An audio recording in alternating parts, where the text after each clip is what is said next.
Okay, so if you were to look at these two sets of planets, Mercury, Venus, which with hindsight we know now are inner planets, which means they are inside the solar system, closer to the sun than us, and Mars, Jupiter and Saturn are the outer planets, which means their orbits are further away from our own orbit, with the idea that the solar system is the way it is today. Now my question is that if you did not know this, and the Greeks did not know this, right, and you thought the earth was the one which is in the center, okay, now what I have to do is I have to organize these planets around the earth. Okay, where would you put them and why would you put them there? I'm just trying to think it through. I myself don't have any specific idea right now. I would like to hear your thoughts about what observations would help us put the inner planets and the outer planets in the correct order. Okay, what I will tell you is that it so happened that they got the order correct. But how could they have got the correct order is the question that I have. Okay, so can we just think through this idea at the moment? So right. Any suggestions? Yeah. Sir? Yeah. So Siddharth here. So I think which were the planets that are visible from our naked. Yes, Siddharth, but all of these observations were made with the naked eye. We did not have optical instruments at that time. We are talking about something like about 2200, 2500 years before today. So optical instruments were not invented at that time. So therefore, it was only naked eye astronomy that we are talking about. So with naked eye astronomy, it is possible to see only these 5 planets, even today. Okay? Sir. So my question is, what difference would have, yeah, please go ahead.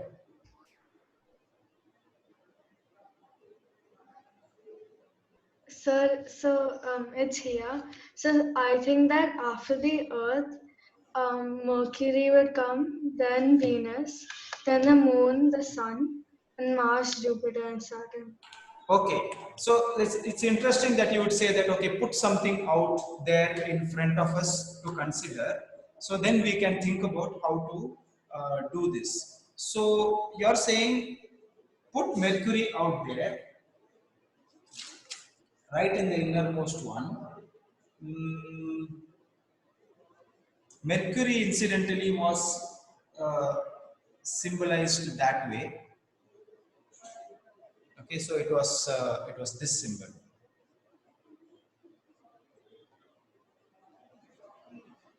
Mercury, okay, and then what time was this? Greeks, right? These are the Greeks, yes. Okay, and then you put Venus, right? And Venus, of course, was the symbol for women currently, the female of the species. That.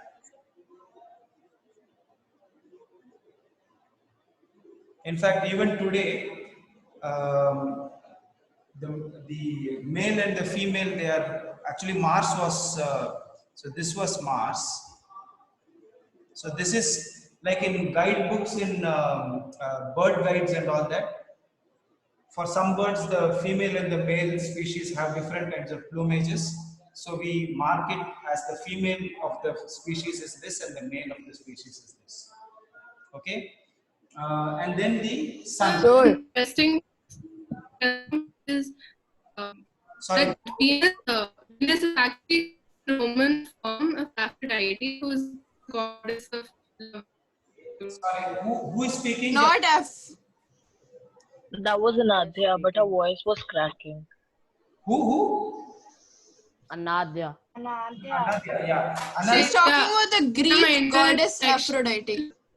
Yeah, Anadya, somehow there's something wrong with your speaker. Sorry, your mic. So we were not able to hear you very clearly. It was all completely breaking up. she's saying that the Greek goddess Aphrodite is Ah. the goddess of love, and she's the Greek form of Venus. She's the Greek form of Venus, the planet. Yes.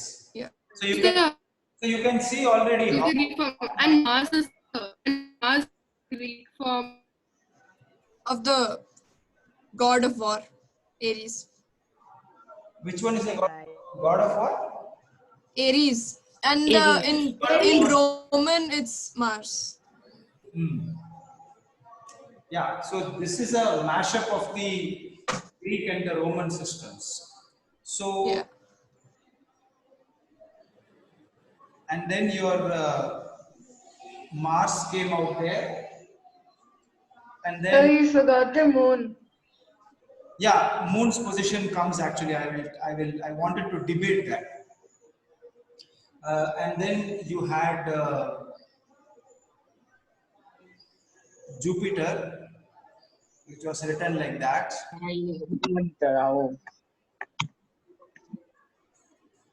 I have a question. So this is Saturn and this is Jupiter. Now, where should we put the Moon and why? So that is one question that is left. The sun. Opposite to the Sun. No, but it's not a question of opposite. Relative to the Earth, where will you put it? It should be nearer to the earth than the sun, It should because be the moon can cover the sun, but the sun. definitely it is below the Sun. But which should be closer? Should it be between the Sun and Venus, or between Venus and Mercury, or between Mercury and Earth? Mercury and Earth. So the Moon is the largest object, and why would you say that, Arman? Because if you see at the night sky, Yeah. then you see that Mercury and Venus are like very small compared to the moon. If you see, Yeah. Okay. So in fact, that is how they argued it, and that is how they did it. That is how they put it. Okay. So Sir, this I have a question. was one model. All right. Yeah. Yes. Sure. Yeah. Sir, the sun is huge. Why didn't they think that the sun was before the planets? Because it's huge and the planets are really small. Yeah.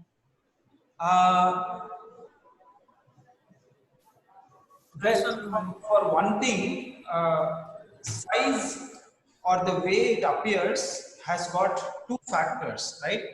One is its nearness and farness, okay? Distance and actual size. Okay? So, is it possible that the sun appears the size it is, which is it appears larger than Venus and Mercury, because it actually is so large that even though it is further than Mercury and Venus, it still appears larger than them. And Mercury and Venus being tiny planets or tiny wanderers, tiny objects, therefore even though they appear small, they are put closer than the sun. Is that possible? It's possible, yes, but Yeah. And why didn't they just think that the sun was closer to the earth than the planets? Correct. So that is the point that I want to make. So I'm not so much looking at the position of the sun and the moon, but the question begs itself. Why do you put Mercury and Venus on the inside of the sun's orbit and other wanderers outside of the sun's orbit? Who did this and why? Does anybody have any leads on that? so yes. Yeah. I'm guessing. Yaju? Yeah, so I'm guessing. Yeah. This is to how did the Greeks calculate everything, the planets. Yeah. So if you see planets, the closer they are to the sun, they reflect more light. So then the objects in the sky which reflected a lot of light might be closer to the sun, and which don't might be farther away.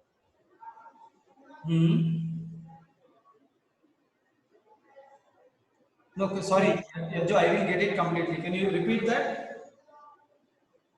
Yeah. So whenever an object is near to the sun, it will reflect more light.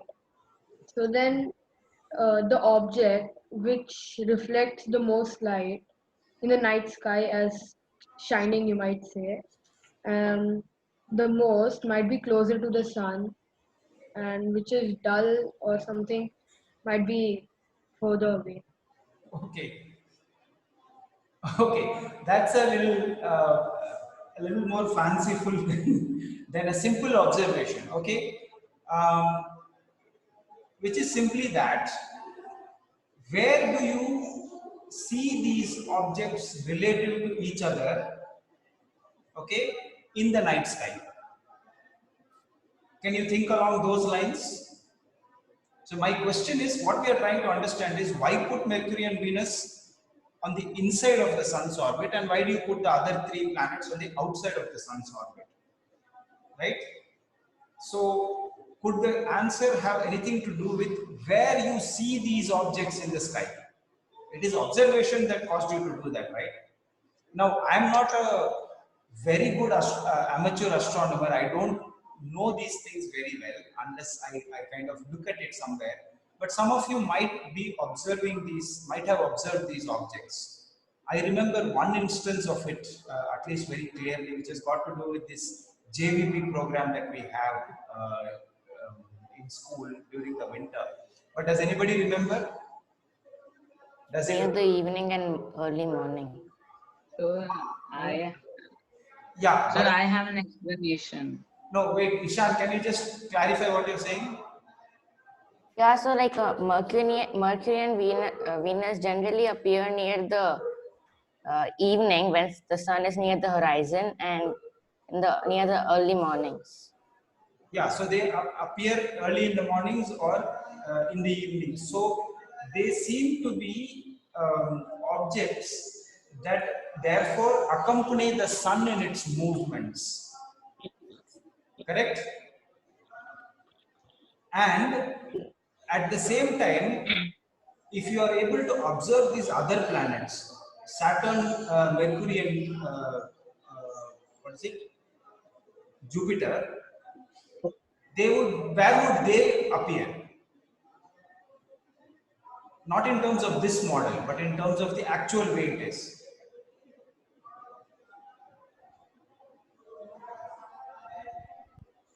After sunset?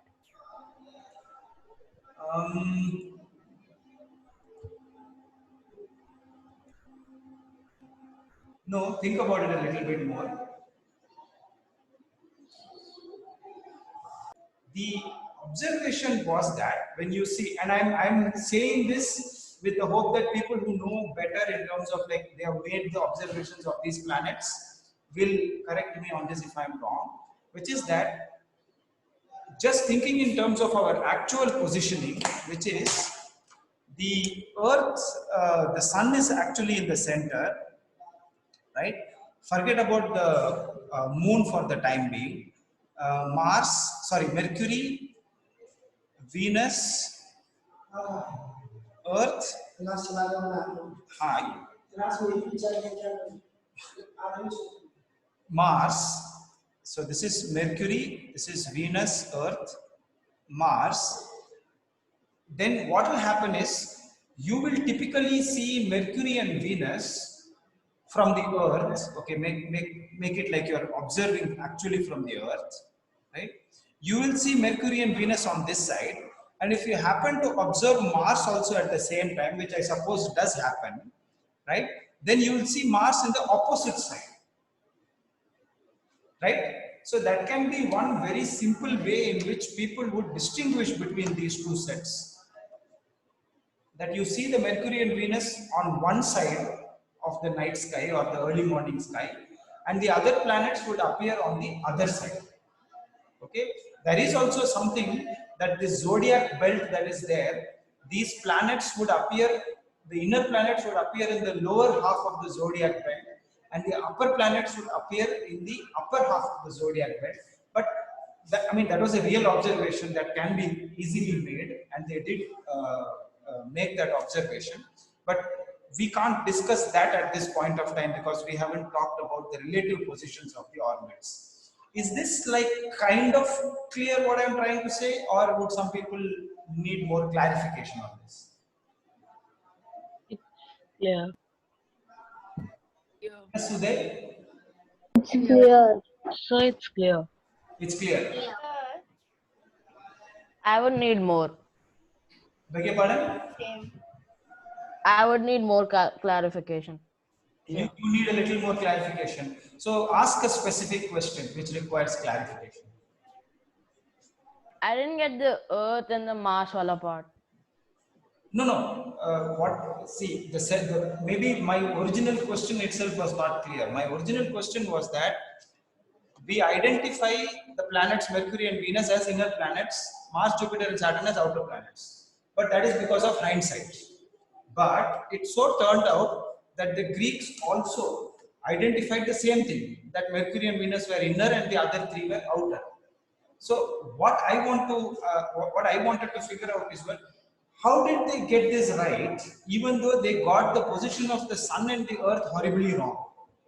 Is it possible that they could have got this right, even though they did not, figure out the relative position? It was actually. But miracles happen.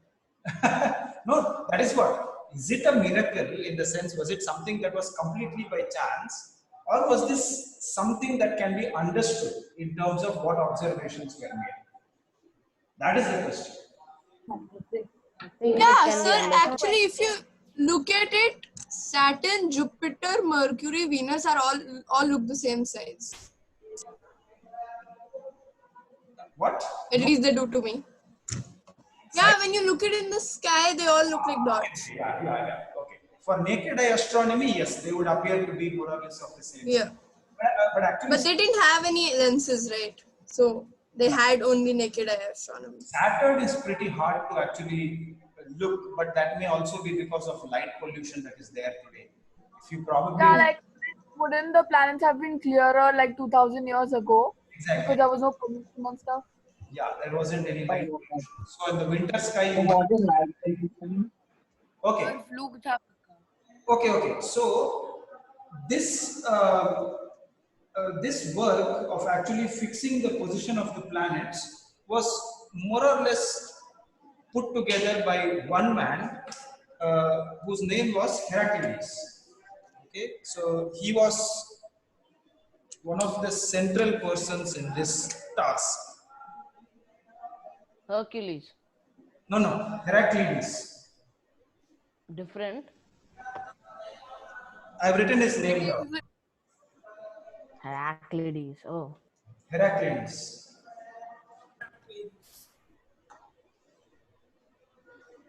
Okay.